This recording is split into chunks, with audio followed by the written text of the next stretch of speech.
Welcome to the Energetics of Codependency, the podcast where we unravel the unseen forces that shape our relationships, our boundaries, and our sense of self. I'm Bridgid Burcano, an energy healer and transformational mentor, here to guide you through the deep embodied work of reclaiming your sovereignty. If you've ever felt trapped in cycles of overgiving, emotional caretaking, or guilt around setting boundaries, you're in the right place. Here, we explore the energetic roots of codependency and how to shift from entanglement to empowerment through somatic awareness, spiritual wisdom, and practical real-world strategies. You don't have to carry what isn't yours. Let's dive in. All right, let's dive in. I am so excited to be sharing this information that I'm incredibly passionate about and mystified by and enamored with and all the things, all the good things.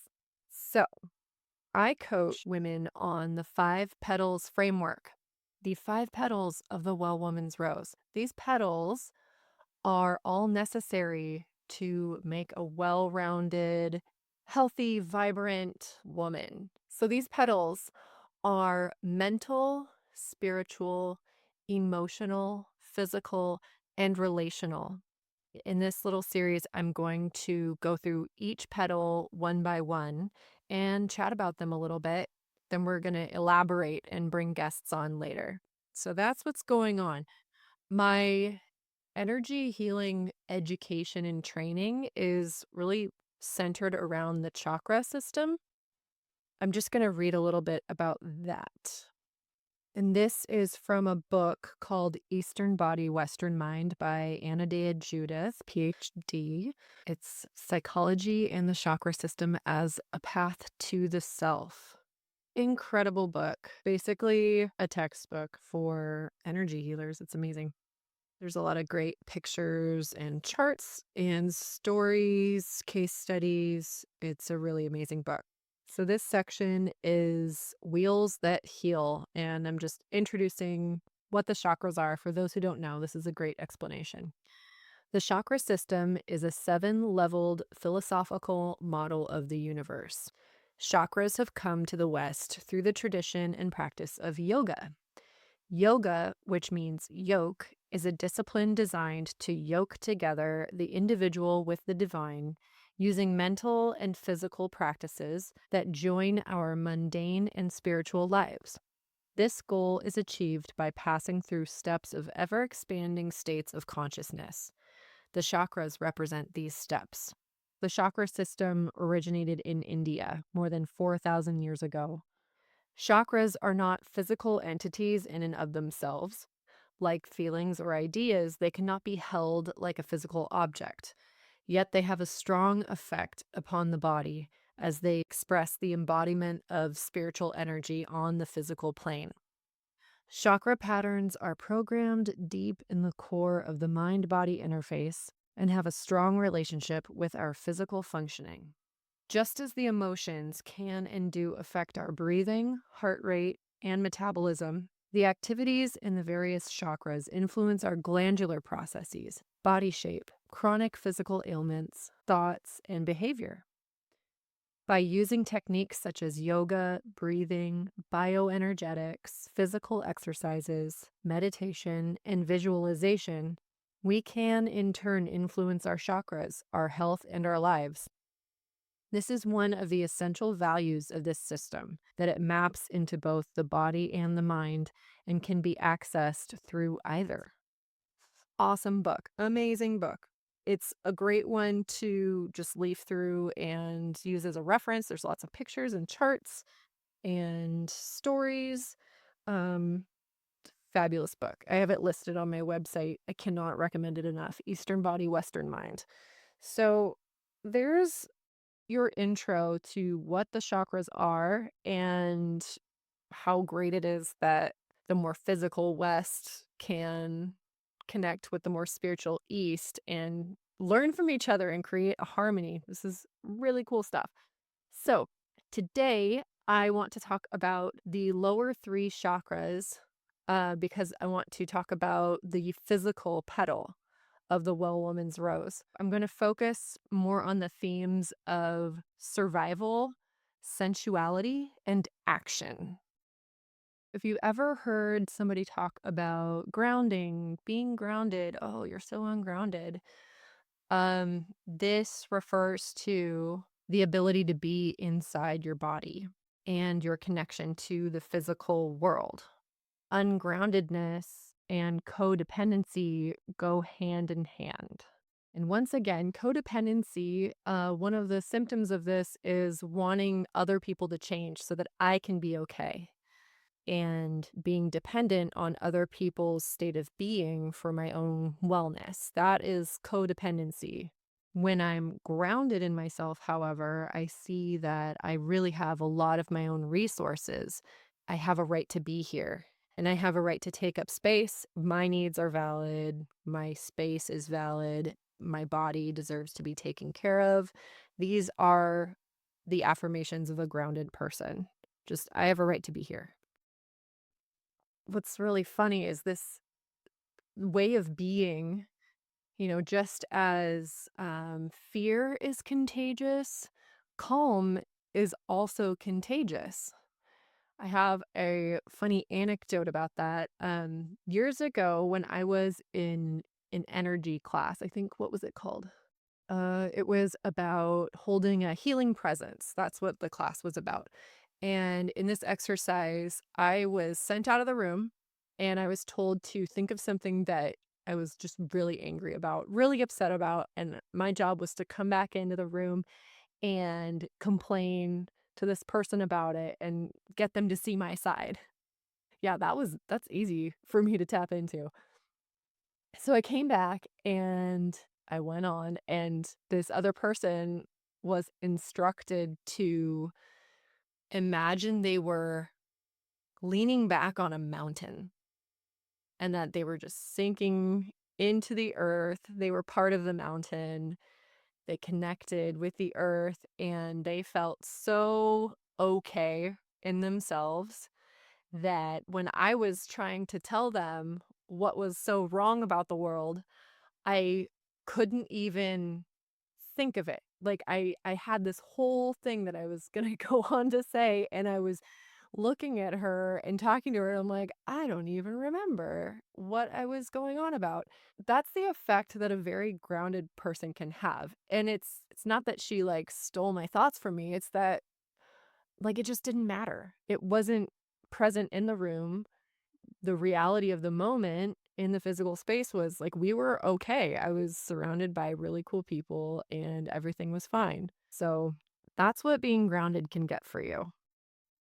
So if you're wanting to nourish your root chakra, what I think about is the earth, really feeling that grounded sense of I am, and ways that I can tell myself that I'm okay and I deserve to be here by taking care of my body, getting enough sleep, just having my basic needs met, go to the bathroom when I need to go to the bathroom. It sounds really simple, but if you're a caregiver or you weren't raised to really listen to your body cues, this can be incredibly difficult. Another way to connect to the earth is to take care of my home. Like don't ignore the clutter, don't ignore the rotten food in the fridge. Like really take some time, like at least once a week, just to kind of do a reset. That's what I like to do on Sundays is we get our groceries, we do a little bit of food prep, get some laundry going, have a nice tidy. Like that's time to be at home and taking care of our place. And then, of course, physically touching the earth, having a practice of putting your hands and your feet on the dirt. There are studies where, they actually find that the electrons get grounded. We can actually speak to this. So I own an electrical company with my husband, and I know nothing about that trade. I just came in because I can get things done as a business owner. But what I learned is that every house has a grounding rod that sticks straight into the earth. So your house is using the earth to ground out the electricity right now. Any lights that are on, they're connected to the earth to disperse fluctuations. It's amazing. So your body should be doing this too. Go ahead and touch the earth more often. Touch a tree. These are all ways to get grounded. In a lot of my visualizations with clients, where we're getting our roots coming from our legs, from our bottom into the earth. Just a way to feel at home in our bodies. So, next up on these very physical world chakras is the sacral chakra, and that's in your womb space. If you're a woman, it's kind of just below your belly button. And this one is all about sensation and desire. It's the right to have. It's I want, and I get to have it. And the way that you nourish this one is physical touch, being in situations like being in clothing that feels good, temperature that feels good, eating food that feels good, taste, snuggles, oxytocin, pleasure, all of your five senses. Something that's on my mind a lot or has been in my parenting is sensory input, because I've got a really highly sensitive kiddo. And then I realized that I am also highly sensitive. And this isn't a detriment. This is actually an amazing intelligence. So I've really just been working on honoring this, because our senses are so directly connected to our nervous system. And when I'm in a state of, sensory pleasure and equalization, like I'm not getting stressed out by too much noise, I'm eating food that's right for my body, I'm wearing clothing that feels good, my back isn't aching from high heels. When I'm in a state of sensory okayness and equalization, I can tell when something's off. It's like if I'm eating food, I love, my mouth loves Cheetos and my sensory system does not. But I can tell if I eat something like that, it's like my brain starts going crazy. And it's just because my body is taking in this toxin and my system's freaking out. So it's nice in a way if you eliminate the stuff that's really bothering you, uh, you can focus on what you're supposed to do in life and what you actually need and what you actually want. Trusting that our needs are actually sacred. I love this idea of womb space. It's not just an idea, it's a real thing. My womb has called in whole humans, whole souls from the ether. And just through the desire of wanting connection with my husband, wanting more in life, this desire to create causes creation. So, what else do I desire? Let me see. I desire a connected community. So, I create events. I desire joy and healing in the world. So, I create this podcast. I desire adventure and stability for my household. So, I am creating opportunities to build wealth. And I don't know about you, but I have been told at times that my desires are not convenient. And so, it can be a mind trip to get into the desire and see it as holy. But I really truly believe that that is a deep calling for the feminine. And I will have lots of guests on here to corroborate that truth. Stay tuned. It's a beautiful thing to talk about. Okay, what's next? So the third chakra I want to talk about in our physical petal is the solar plexus. And this is a little bit above your belly button. And it's what Buddhist meditation refers to as the center. and this governs the organs. It's a place of action and power. It's the right to do. So, if the right to be is the root chakra, the right to have is the second chakra, the right to do is the third chakra. Action, action, action in the physical world. And so, a nice way to nourish this one is exercise for sure. You're building your fire. There's a big element of fire with this one. Eating foods that don't bog you down, don't slow you down. And also noticing if you're doing things against your will. That sinking feeling in your gut when you know a situation isn't right for you. That goes against the third chakra. So, what we want is to build up the charge and build up the power slowly. Is not to totally blow yourself out. But, this is also where anger gets stored, and we're going to talk about emotions another time. But anger can be a great fuel when used correctly. And when, you have a positive relationship with it, anger is great fuel for standing up for yourself and saying, this isn't right. I want something to be different. Like when I feel angry, I ask myself, what am I fighting for? And then I find the secret down in there of what's important to me. So anger can really show you what's important to you.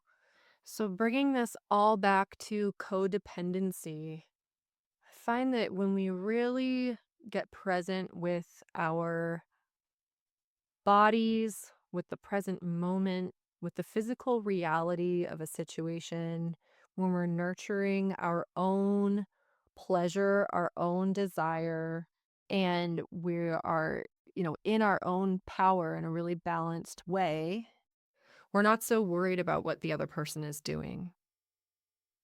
And in contrast, if I'm really, really focused on what everybody else is doing, I'm focused on caretaking people, I'm focused on, always being there, I'm focused on all these phone conversations, what's happening on the other side of the world. And there is a lot happening on the other side of the world, for sure. But when I am all about that, I'm ignoring my actual responsibilities, which is to be a human in this body right now in my own community. And that's where I have the biggest impact. When I look for someone to really read up on and take their advice, I am really interested in like how they connect with those closest to them. And of course, we all have our stories. We're all human. Nobody's perfect. But I'm interested in those relationships and what people do to affect the world around them. Like, I love it when I see thought leaders say, all right, I'm taking some time just to be with my family, to be with my people, or like, these are my boundaries. I don't follow others. Like, I only follow people that I actually know on Instagram. Like, I think that's so awesome because you got to stay focused in this world. Like, our brains are not meant to compute so many different news streams and so many different crises. Like, when I'm doing that, I'm not showing up for my kids. I'm distracted. And it's just another addiction. It's like I might as well be drinking if I'm just, scrolling and obsessed with news updates. It's really a form of perversion, I think, to be so incredibly wrapped up in things that I can't control. I mean, really, the best I can do is connect to the earth and create this ripple effect of wholeness and wellness. And, I'm not a politician. I'm not in any huge position of power. I think that's, they've got their own set of responsibilities and their own ways to affect things. But if you're, like this rallying people to get upset about this situation, it's like, I don't know if that's really the way, but I digress. So the point here is coming home to yourself. The physical world's all about taking action. And working with a coach is the best way to support yourself in taking action. You need someone to check up on you and see if you're following through with your plans that were aligned for you. A coach can listen, reflect back what they're hearing, ask you, like, what is the next little thing that you need to do in the direction you want to go? Or they can see your blind spots and make suggestions and check up with you week by week to see if you are living in the real world, if you're actually doing the thing. And to me, that is what the physical petal is all about, the dimensions of time and space. And I think that's all I have to say for now. The next petals will be emotional, spiritual, mental, and relational. Thank you for tuning in to the energetics of codependency. If today's episode spoke to you, I'd love for you to share it with someone who needs to hear this. And if you're feeling called to dive deeper, join me inside the 5 petals of the Well Woman's Rose, where we do the real embodied work of transforming these patterns at the root. You can find all the details at bridgidburcano.com or connect with me on Instagram, bridgid.burcano. I'd love to hear your biggest takeaway from today's episode, so send me a DM and let's continue the conversation. Before you go, be sure to follow the show and leave a quick review. Your support helps bring this work to more people who need it. Until next time, I'll leave you with my personal favorite motto after we do group work. Here it is. What's mine is mine. What's yours is yours. What's ours is ours. Take care. See you soon.